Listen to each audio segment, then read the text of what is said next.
Une république de facto de 4400 km² au cœur du territoire azerbaïdjanais. Voici le Haut-Karabakh.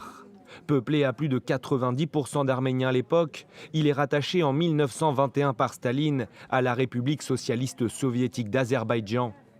Un statut contre lequel la population locale proteste pendant près de 7 décennies. En 1988, profitant de la perestroïka instaurée par Mikhaïl Gorbatchev, la province réclame son rattachement à l'Arménie. 3 ans plus tard, la dislocation de l'Union soviétique entraîne de fait l'indépendance de l'Azerbaïdjan et de l'Arménie. L'occasion est trop belle, le Haut-Karabakh proclame lui aussi la sienne, indépendance validée ensuite par référendum à une écrasante majorité. Colère de l'Azerbaïdjan qui envoie ses troupes pour reprendre le contrôle de ses terres. Une guerre sanglante éclate, elle va durer 3 ans. Pourtant moins nombreux et moins bien équipés, les indépendantistes arméniens du Haut-Karabakh, soutenus par Erevan, infligent une déroute militaire à l'armée azerbaïdjanaise.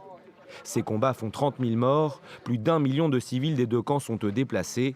En 1994, un fragile cessez-le-feu est signé. Cette indépendance du Haut-Karabakh, qui représente environ 15% du territoire azerbaïdjanais, n'est pas reconnue par Bakou, qui met en avant le principe d'intangibilité de ses frontières. Même Erevan, par peur des représailles, ne s'aventure pas à une telle déclaration.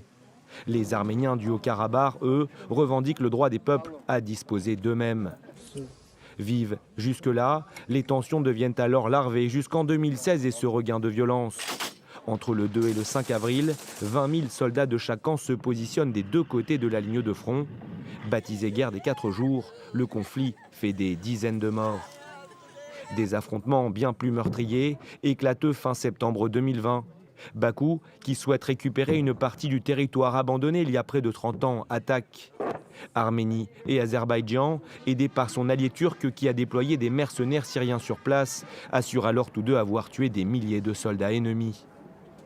Président, gouvernement, institutions, drapeaux, le Haut-Karabakh fonctionne au quotidien comme un vrai État, lui qui n'est pourtant reconnu par personne à l'étranger.